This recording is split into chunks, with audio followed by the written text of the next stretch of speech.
Mesdames et messieurs, bonjour. Ravi de vous retrouver pour cette nouvelle retransmission de vos programmes en langue française et pour la poursuite surtout de nos programmes en langue française de ce jeudi 24 avril. Je vais y arriver pour une nouvelle édition de votre programme quotidien Midi au Caire. À la une de l'actualité, le président Abdel Fattah el-Sisi qui était en visite hier à Djibouti où il a eu des discussions avec le président Ismail Omar Guelleh. La rencontre a comporté une séance d'entretien bilatéraux, suivi d'une séance élargie aux délégations des deux pays. Alors, les deux présidents ont assisté à la signature d'un certain nombre d'accords et de protocoles d'accords, puis ils ont tenu une conférence de presse au cours de laquelle ils ont passé en revue les aspects les plus importants des négociations. Voici les détails. Lors d'une conférence de presse commune, le président Abdel Fattah el-Sisi a indiqué avoir discuté avec son homologue djiboutien des domaines de coopération bilatérale dans divers secteurs prioritaires. Ils ont convenu de lancer un programme ambitieux et conjoint pour atteindre la sécurité énergétique à Djibouti. Ils ont également convenu de l'importance d'encourager les investissements entre les deux pays, en particulier dans les domaines des ports et des zones franches. Les deux dirigeants ont discuté de la mise en œuvre de projets de partenariat entre les secteurs publics et privés égyptiens et djiboutiens. Ils ont également convenu de la nécessité d'améliorer les relations économiques et commerciales bilatérales au cours de la période à venir. Dans ce contexte, le président el-Sisi a annoncé la création du Conseil d'affaires mixte égypto-djiboutien. Les deux présidents ont en outre discuté des possibilités de coopération dans le secteur de la santé et des produits pharmaceutiques et ont assisté à la signature d'un certain nombre d'accords visant à renforcer la coopération dans les domaines de l'enseignement supérieur, de la jeunesse et des sports, ainsi que des médias. Sur un autre plan, les présidents el-Sisi et Guelleh ont eu des discussions approfondies sur la situation actuelle dans la Corne de l'Afrique et la région de la mer Rouge, soulignant le refus de menacer la sécurité et la liberté de navigation dans cette artère commerciale internationale vitale et la nécessité d'adhérer aux principes et aux piliers de la sécurité régionale. Ils ont également insisté sur le rejet de toute tentative visant à menacer l'unité, la souveraineté et l'intégrité territoriale du Soudan.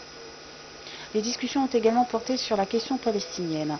El-Sisi et Guelleh ont affirmé la position arabe ferme selon laquelle il est impératif de parvenir à un règlement durable de la question palestinienne fondé sur la solution des deux États et sur le droit du peuple palestinien à établir son État indépendant sur les lignes du 4 juin 1967 avec Jérusalem-Est comme capitale et sur le rejet total du déplacement des Palestiniens de leurs terres, quel qu'en soit le nom.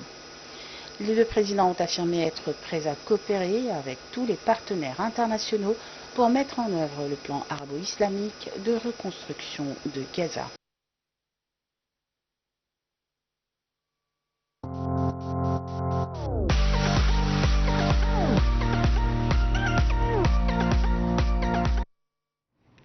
Le ministre des Affaires étrangères et de l'immigration, Badr Abdelati, a reçu une délégation de la Chambre de commerce américaine.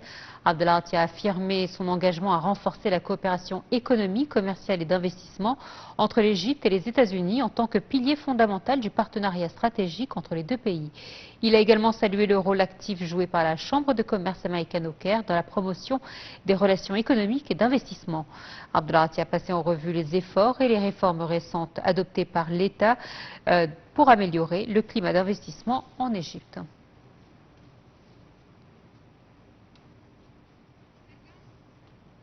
Et le ministre des Affaires étrangères, toujours de l'immigration, Badr Abdelati, a rencontré les membres de la Commission des droits de l'homme du Sénat, et cela dans le cadre des droits de l'homme du Sénat, et dans le cadre des rencontres périodiques organisées avec les différentes commissions parlementaires. Lors de cette rencontre, Abdelati a souligné l'engagement de l'État à garantir la dignité et les droits fondamentaux de chaque citoyen, une des priorités du président Abdel Fattah el-Sisi en matière de qualité de vie et de justice sociale. Le ministre a également salué l'adoption récente de plusieurs textes législatifs majeurs, témoins de la volonté de l'État de renforcer l'environnement juridique des libertés.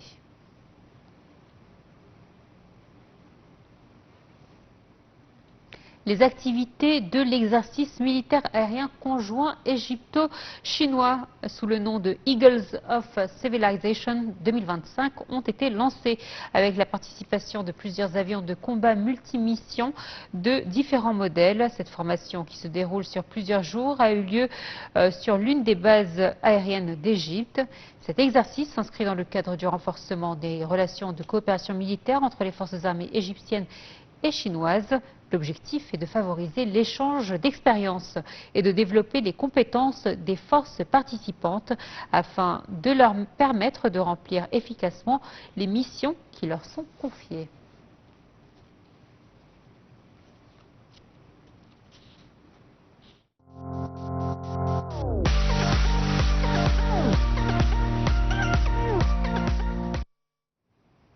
Le premier trimestre 2024-2025 a été marqué par une croissance positive de l'économie égyptienne, en particulier le taux d'investissement direct étranger. Alors, cette période a connu un afflux de 2,7 milliards de dollars d'investissement selon un communiqué publié par le Conseil des ministres.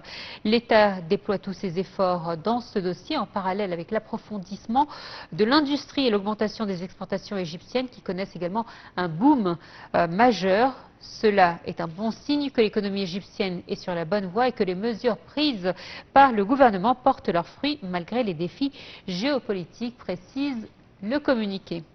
Et on enchaîne avec le ministre des Finances, Ahmed Kojo, qui participe à Washington aux réunions du printemps du Fonds monétaire international et de la Banque mondiale.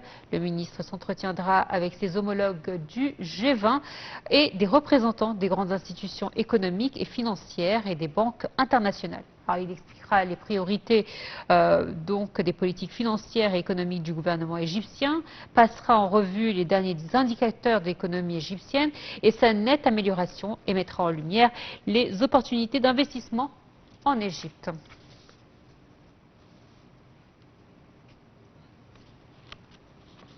La ministre de la Planification et de la Coopération internationale, Rania Machot, a demandé d'entamer des discussions avec les ministères et les organismes concernés pour préparer un plan de développement économique et social à moyen terme à partir de l'année fiscale 2026-2027. Dans ce contexte, la ministre a tenu une réunion élargie avec les directions des ministères pour examiner les priorités de la prochaine étape, remerciant tous les départements pour leurs efforts inlassables pendant la période écoulée, qui ont été couronnés par le lancement de plusieurs rapports et plateformes. Le plan à moyen terme sera réalisé en coordination avec tous les ministères, les mairies, le secteur privé et la société civile, a déclaré la ministre.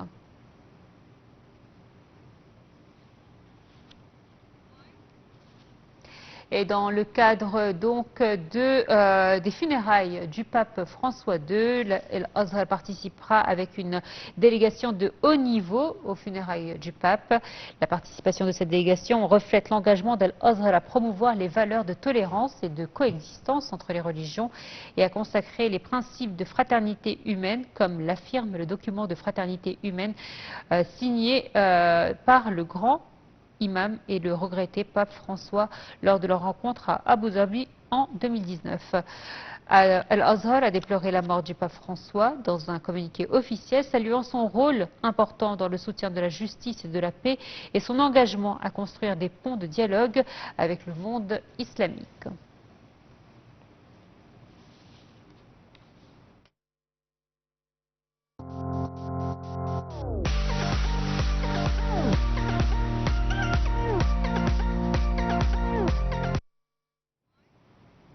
Alors, le président du Grand Musée égyptien, Ahmed Ronem, a affirmé que la cérémonie d'ouverture du musée sera purement égyptienne. Elle mettra la lumière sur les sites historiques égyptiens et apportera une attention particulière aux masques funéraires de Toutankhamon et à sa collection. Selon le président du Grand Musée égyptien, la cérémonie d'ouverture du musée sera organisée à l'instar du célèbre défilé des 22 momies pharaoniques. Plusieurs pays assisteront à la cérémonie qui englobera plusieurs manifestations étalées sur plusieurs mois, a-t-il fait savoir. Et on peut lire également dans la presse que le musée sera fermé au public début juin jusqu'à donc son inauguration, donc le 5 juillet ou 7 juillet.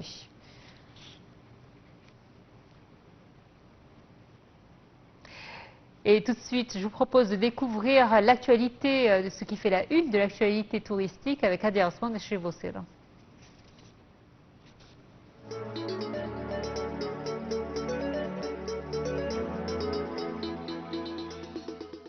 Dans le cadre des directives du ministre du Tourisme et des Antiquités, M. Cherif Fathi, et de la stratégie du ministère visant à mettre en valeur les atouts touristiques et archéologiques dont dispose la destination égyptienne, celle-ci ambitionne de devenir la plus diversifiée au monde en termes de style et de produits touristiques. Dans ce contexte, le ministère représenté par l'organisme général égyptien pour la promotion touristique participe au parrainage de la 13e édition du tournoi international Al-Gouna Open de squash professionnel hommes et femmes. Le ministère participe à l'événement avec un pavillon touristique installé sur le site du tournoi, équipé d'un écran diffusant des films promotionnels sur la destination égyptienne. Ce pavillon propose également du matériel publicitaire visant à promouvoir les atouts, les produits, les types de tourisme et les sites touristiques emblématiques dont regorgent les gouvernorats et villes touristiques d'Égypte. Ce tournoi réunit plus de 60 joueurs et joueuses internationaux représentant de nombreux pays à travers le monde. Il accueille également les 16 meilleurs joueurs et joueuses du classement mondial, en raison de l'importance de ses prix et de son classement. En effet, ce championnat est l'un des tournois Platinum les plus prestigieux organisés par l'association professionnelle de squash et figure parmi les 8 plus grandes compétitions internationales de squash professionnel au monde.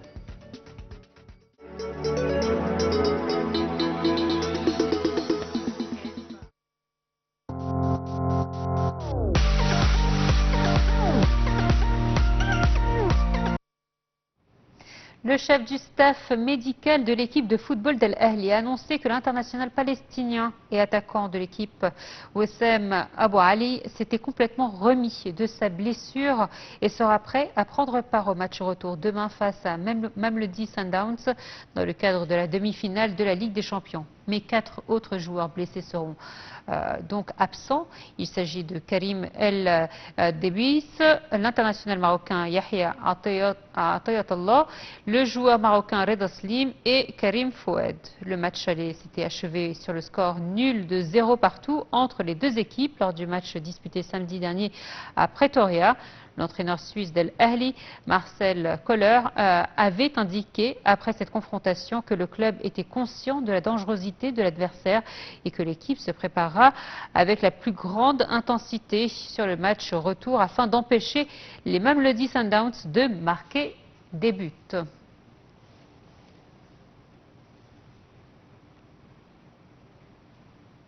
Allez, on a largement le temps pour vous faire part de l'actualité en bref ou des nouvelles en bref. L'heure d'été en Égypte passera donc ou commencera dès demain. Les horloges seront donc avancées de 60 minutes ce soir à minuit, marquant la fin de l'heure d'hiver. Poursuite de l'exposition annuelle des fleurs du printemps jusqu'au 19 mai au musée agricole dans le quartier de Douai au Caire. La 92e édition de cet événement culturel et économique exceptionnel se tient pour la première fois en collaboration avec l'Organisation des Nations Unies pour l'alimentation et l'agriculture. Les fans de musique ont rendez-vous ce soir à Sayed El-Sawi au Caire avec Darbuka Band, un instrument de percussion orientale au son puissant et clair. On enchaîne avec demain au théâtre El Balloun au Caire. La troupe Reda de la danse folklorique et populaire en Égypte promet d'installer le spectateur dans une ambiance sympathique, colorée et joviale. Le but de cette troupe est de revivifier à sa manière la danse folklorique égyptienne, ce qui remonte aux années 1957, au temps des danseurs étoiles, les frères Reda. Demain également à Sayed El-Sawi, les membres de la troupe égyptienne El Hadra ou assemblés de fidèles dans les rites soufis se réunissent autour du zikr. C'est un rituel collectif de l'ascension répétitive du nom de Dieu sur un ostinato progressant par degrés. Alors connaissant ce genre, la transe collective de l'Hadra est pratiquée avec instruments et claquements de mains ou de doigts. Et enfin, toujours demain, à Sayat Sawi, une soirée avec Wael Nasr, un chanteur, compositeur et guitariste égyptien. Il est le fondateur en 2001 du groupe de rock égyptien les Dreamers. Voilà, c'est ainsi donc que prend fin cette édition. Merci de notre fidélité et de votre fidélité et excellente suite de programmes et très bon week-end à vous.